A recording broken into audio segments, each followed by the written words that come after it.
નમસ્કાર મિત્રો, વિડીયોમાં તમારું સ્વાગત છે। જી હા મિત્રો, અત્યારે હાલ મોટા અને મહત્વના સમાચાર સામે આવી રહ્યા છે। તો મિત્રો, સમાચારમાં વાત કરીએ તો જયપુરની સવાઈ માનસી હોસ્પિટલમાં એક દુઃખદ અકસ્માત થયો છે। હોસ્પિટલમાં આગ લાગવાથી 6 દર્દીઓના મોત થયા છે। મૃતકોમાં 2 મહિલાઓનો પણ સમાવેશ થાય છે। આ ઘટના ટ્રોમા સેન્ટરના બીજા માળે સ્થિત બ્યુરો આઈસીયુ વોર્ડમાં સ્ટોરમાં બની હતી। રાત્રે 11:30 વાગે શોર્ટ સર્કિટના કારણે આગ લાગી ગઈ હતી। સ્ટોરમાં સંગ્રહિત કાગળ, આઈસીયુના સાધન અને બ્લડ સેમ્પલના ટ્યુબમાં પણ આગ લાગી ગઈ હતી।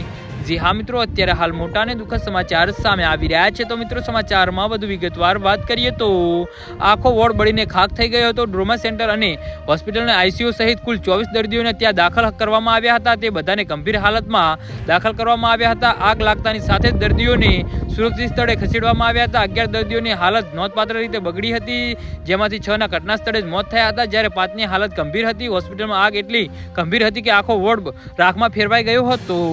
જી હા મિત્રો, અત્યારે હાલ મોટા અને દુઃખદ સમાચાર સામે આવી રહ્યા છે। તો મિત્રો, સમાચારમાં વધુ વિગતવાર વાત કરીએ તો મૃતકોના પરિવારે ગંભીર આરોપ લગાવ્યા હતા કે આઈસીયુમાં દાખલ દર્દીઓના પરિવારોએ હોસ્પિટલ પર બેદરકારીનો આરોપ લગાવ્યો છે। પીડિતાઓનું કે પરિવારનું કહેવું છે કે ધુમાડો ફેલાતાની સાથે જ વોર્ડ બોય અને અન્ય સ્ટાફ સભ્યો ગાયબ થઈ ગયા હતા અને લાંબા સમય સુધી દર્દીઓને બહાર કાઢવાની કોઈ વ્યવસ્થા કરવામાં આવી ન હતી। દર્દીઓના સંબંધીઓએ પોતે જ તેમના દર્દીઓને બચાવ્યા હતા અને તેમાંથી 6ના મોત થયા હતા। જી હા મિત્રો, તો આના વિશે તમારું શું કહેવું છે?